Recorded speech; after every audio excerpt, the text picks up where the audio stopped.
हाय sapiens. चाय किसको पसंद नहीं है। पूरा एक कल्चर आबाद है इसके पीछे हमारे इंडिया और पाकिस्तान में। कभी कोई गेस्ट आ जाए घर में, चाय पेश की जाती है। कोई शादी ब्याह का मौका हो, अक्सर खाने के बाद वहाँ पे चाय पेश की जाती है। कभी दोस्तों ने कोई गपशप लगानी हो, मिलना जुलना हो, तो टी पार्टी से रख ली जाती हैं। एक बहुत खूबसूरत कल्चर है इसके पीछे। लेकिन इसका कल्चर जितना खूबसूरत है, इसके पीछे की छुपी हुई तारीख उतनी ही स्याह और गंदी है। आज से 6000 साल पहले चाइना में इस पौधे की दरियाफ्त हुई थी पहली दफ़ा। और आपको जानकर बड़ी हैरानी होगी कि जब ये पहली दफ़ा दरियाफ्त हुआ तो लोग इसको पीने के लिए इस्तेमाल नहीं था करते, बल्कि इसको सलाद के पत्तों के तौर पर खाते थे। फिर आज से 5000 साल पहले, यानी कि उसके 1000 साल बाद, एक चाइनीज़ कहानी है। उसके मुताबिक उनके एक बादशाह थे, उनका नाम था शेन। उस ज़माने के वो एक दिन अपने बाग में बैठे हुए थे और वो गर्म पानी का प्याला उनके हाथ में था और वो पी रहे थे उसमें। तो अचानक हवा चली और एक पत्ता उसके अंदर आके गिर गया। उस पत्ते ने फौरन अपना रंग छोड़ दिया और जैसे ही उन्होंने वो पानी पिया तो उनको बहुत मज़ा आया और सुकून भी मिला। इस तरह चाय की दरियाफ्त हुई। और जब चाय की दरियाफ्त हुई तो चाइना ने आहिस्ता आहिस्ता चाय की तजारत शुरू कर दी दूसरी सल्तनतों के साथ। उसको ट्रेड कमोडिटी के तौर पर इस्तेमाल किया और इस तरह करते करते चाइना ने पूरा होल्ड बना लिया चाय की सप्लाई में पूरी दुनिया में। आज भी चाइना नंबर 1 पे चाय की सप्लाई में। लेकिन उस वक्त एक अलग हैसियत थी चाइना की, क्योंकि चाय का जो पौधा है वो उस वक्त सिर्फ चाइना में उगता था और पूरी दुनिया में कहीं नहीं था पाया जाता। इसलिए पूरा होल्ड था चाइना का। तो जब आहिस्ता आहिस्ता चाय पूरी दुनिया में फैलना शुरू हुई तजारत के ज़रिए, तो सन 1600 के शुरुआत में कहीं बरतानिया में चाय पहुंची। और जब चाय बरतानिया में पहुंची तो बरतानिया में फ़ौरन बहुत मशहूर हो गई। हर साल उसकी डिमांड डबल होना शुरू हो गई और एक पूरा कल्चर उस चाय के पीछे वहाँ पे बन गया, जिसको टी पार्टी कल्चर बोलते हैं। अब बरतानिया ने चाइना से चाय ख़रीदना शुरू की और मसला ये था कि बरतानिया जो सा है वो चाइना से चाय चांदी के बने हुए सिक्कों के बदले में ख़रीदता था।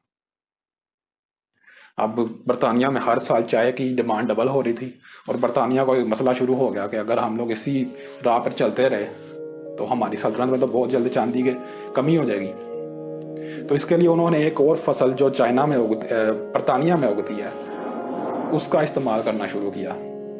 वो फसल थी ओपियम, यानी अफीम। उन्होंने इसके बदले में चाइना से चाय खरीदना शुरू की। जब बरतानिया ने ये हरकत की तो उसका नतीजा चाइना में एक बहुत बड़ा सेहत का बहरान यानी हेल्थ क्राइसिस निकला। बहुत लोग उस वक्त चाइना में नशे के आदी हो गए, इतने हो गए कि पूरी कौम ही उनकी नशे की लत में लग गई।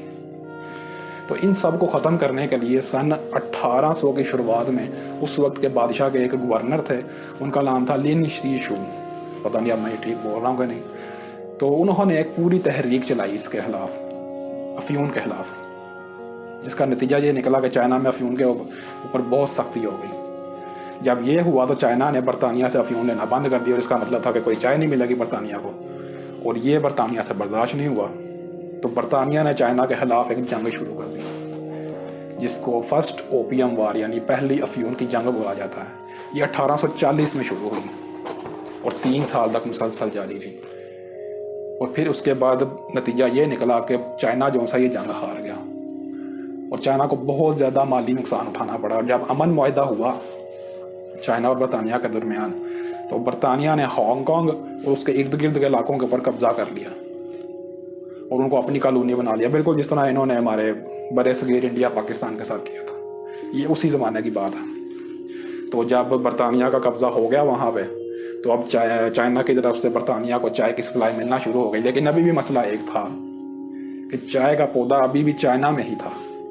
चाय ज़रूर मिलती थी उन्हें तैयार शक्ल में, लेकिन पौधा नहीं था मिलता।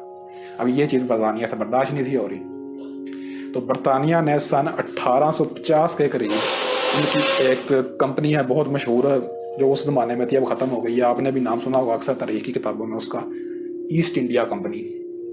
इस कंपनी को उन्होंने फ्रंट के तौर पर इस्तेमाल करके एक बॉटनिस्ट यानी पौधों के एक्सपर्ट को उन्होंने अपना अंडरकवर एजेंट बनाया और चाइना के एक पहाड़ी इलाके वुयान, कुछ इस तरह का ही नाम है, उधर भेजा इन्होंने उसको। उन्होंने कहा कि तुम वहाँ से जाके कुछ चाय के पौधे चुरा कर और कुछ जो उधर के काश्तकार हैं उनको स्मगल करो। तो चनाचा उन्होंने ऐसे ही किया। वो उधर गए, उन्होंने जाके कुछ पौधे चुराए और फिर कुछ वर्कर्स भी जो इंडिया स्मगल किए, जो उस वक्त इंडिया की बरतानिया की एक कॉलोनी था, वहाँ पर उन्होंने स्मगल किया।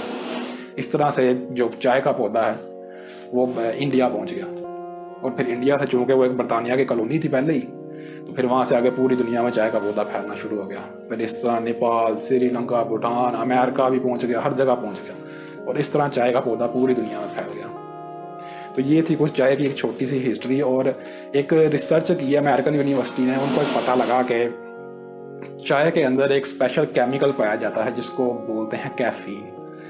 अगर ये कैफीन नॉर्मल मिकदार में अगर आप लेते रहें तो आपका दिमाग एक्टिव और चुस्त रहता है, यानी कि सेहतमंद रहता है।